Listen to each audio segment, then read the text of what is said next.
En France, maintenant, tu m'appelles Gérard. Quoi, tu veux pas du nom de ton père et de ton grand-père, là? Oh, comme ça. Va dans ta chambre, le père arrive. Comment ça s'est passé, l'école, Mokhtar? Va lui demander. Ouais, papa, s'il te plaît, tu m'appelles plus Mokhtar, là, c'est lourd, tu m'appelles Gérard. Quoi, tu... Ta. Le gosse arrive le lendemain avec des bleus partout. La maîtresse dit, oh, ben Gérard, qu'est-ce qui t'est arrivé? Ouais, je me suis fait cogner par des Arabes. Bon.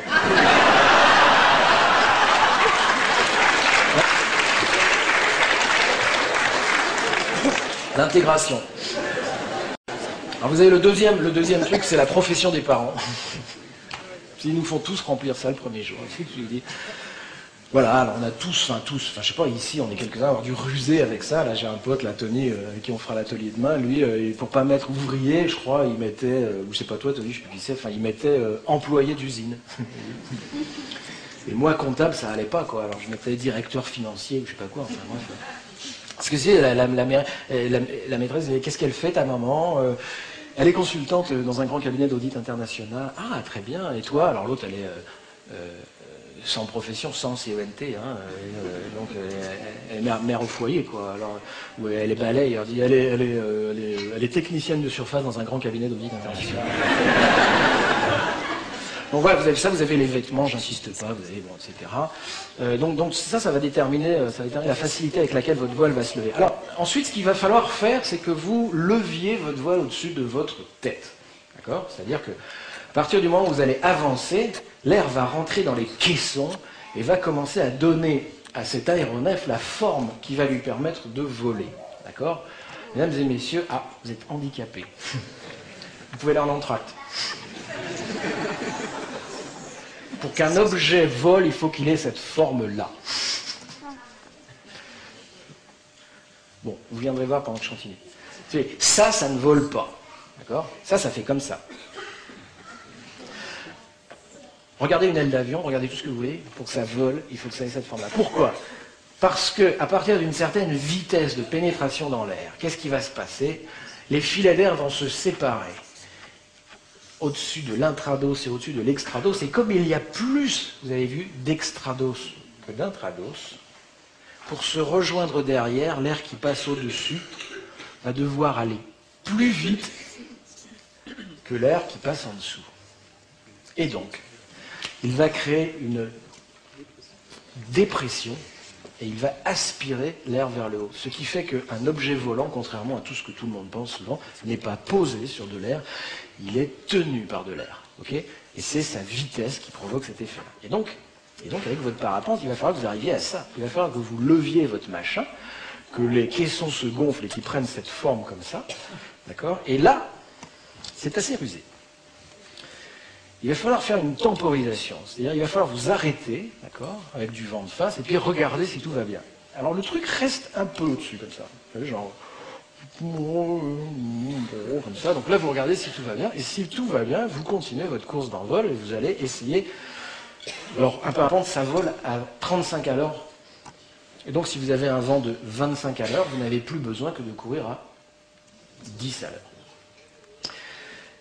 Décoller sans vent, il faut s'appeler bambuc. Il faut courir à 35 à l'heure avec cette merde au-dessus de la tête. Et alors, ça je l'ai fait une fois, mais on ne le fait qu'une fois, c'est un truc de débutant, courir avec le vent dans le cul. Vous avez le vent qui arrive derrière, devant vous avez le précipice. Hein. Vous avez 25 à l'heure, donc il va falloir courir à 55 à l'heure. Vous essayez une seule fois. Vous vous trompez plus jamais avec le sens du vent. Et donc, il va falloir garder l'aile au-dessus de la tête. Et toute l'astuce va consister à garder l'aile au-dessus de la tête. Parce que votre aile, elle n'est pas supposée s'arrêter. Elle est partie comme ça. Donc, si vous faites rien, si vous la freinez pas, elle va faire... Vous allez la prendre sur la gueule. Si vous ne mettez pas suffisamment de force, elle va faire... Elle va retomber derrière. D'accord? Et alors, à l'école, c'est exactement pareil. L'école consiste à répéter exactement ce que dit la maîtresse, mais pas plus. D'accord? Si vous en dites plus, c'est pas bon. Si vous en dites moins, c'est pas bon. D'accord? Ça c'est sûr. Mais si vous en faites trop, c'est mauvais aussi. Vous voyez, genre, la maîtresse fait un cours sur l'eau à partir de son pauvre manuel nul. Elle vous dit qu'il y a 3 états de l'eau, liquide, solide, gazeux. Alors vous, votre père, qui est un riche, vous a abandonné.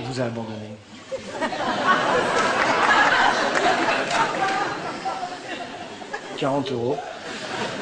Vous a abonné à Science et Avenir. Et donc là, du haut de vos 11 ans, vous dites à la maîtresse, ah mais non, madame, c'est vachement plus compliqué que ça, excusez-moi, mais il n'y a pas 3 états de la matière, il y a 9 états de la matière, puisqu'en réalité, on s'aperçoit qu'à différentes températures, les groupes moléculaires constituent des assemblages complètement différents. On en connaît 9, et alors il y a un assemblage où il est complètement fou, on n'arrive plus, c'est à 37 degrés, c'est exactement la température de la vie, c'est fou, non? Et là, elle fait, taisez-vous, chut, chut, ça suffit, restez assis, c'est bon. Et là, vous êtes hyper déçu. Vous croyez que c'était le candidat pour faire du savoir, des trucs comme ça, et vous apercevez que non, c'est pas terrible. C'est pas terrible. Il vaut mieux dire oui à 3 états. Si vous savez qu'il y en a 9, vous fermez votre gueule. Un philosophe a montré ça très bien, il s'appelle Bernard de France, pour ceux qui veulent bouquiner là-dessus. Il a expliqué que l'école, ça consiste à répéter ce que dit le maître. C'est ça, l'école.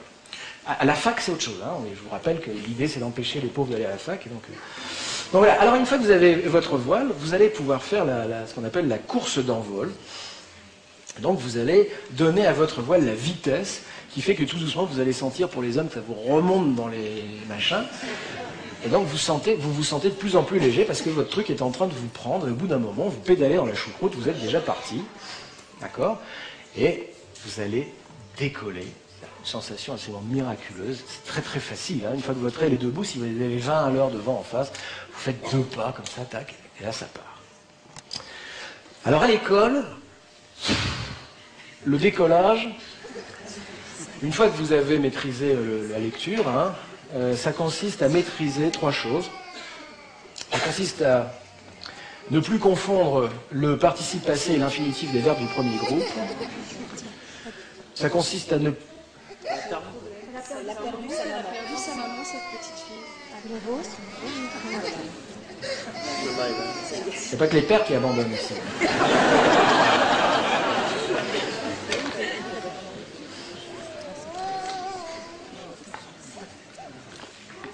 Oui, enfin, on a tous perdu nos mères d'une façon ou d'une autre. Et donc pour décoller, c'est pour que votre véhicule culturel, pour que votre langage décolle, c'est pour arriver à rentrer dans l'ascension sociale, il va falloir que vous maîtrisiez 3 choses. Hein, que vous cessiez de confondre, je vais expliquer, le participe passé et l'infinitif des verbes du premier groupe. Il faut que vous sachiez la différence entre le passé antérieur deuxième forme et le plus que parfait du subjonctif. Et que vous soyez capable de diviser par une division à 9 chiffres. D'accord ? Quand vous arrivez à ça, vous êtes en état de voler. Vous êtes en état de faire une scolarité. Alors, moi j'avais de la chance. J'avais un père qui était assez méthode ancienne. Il utilisait la technique de la baigne. Non, mais c'est très efficace. Moi, je veux dire. Vous connaissez la différence. Vous avez la claque. La claque, c'est avec le plat de la main, d'accord. La gifle, c'est avec le revers, ok. Alors la baigne, c'est derrière, là, c'est ting. Alors la baigne fonctionne dans la durée. C'est-à-dire qu'en fait, une baigne, c'est pas méchant. La claque, c'est chaud. Une baigne, c'est ding. Ouais. Ce qui est chiant, c'est à la 15e baigne. Si vous voulez.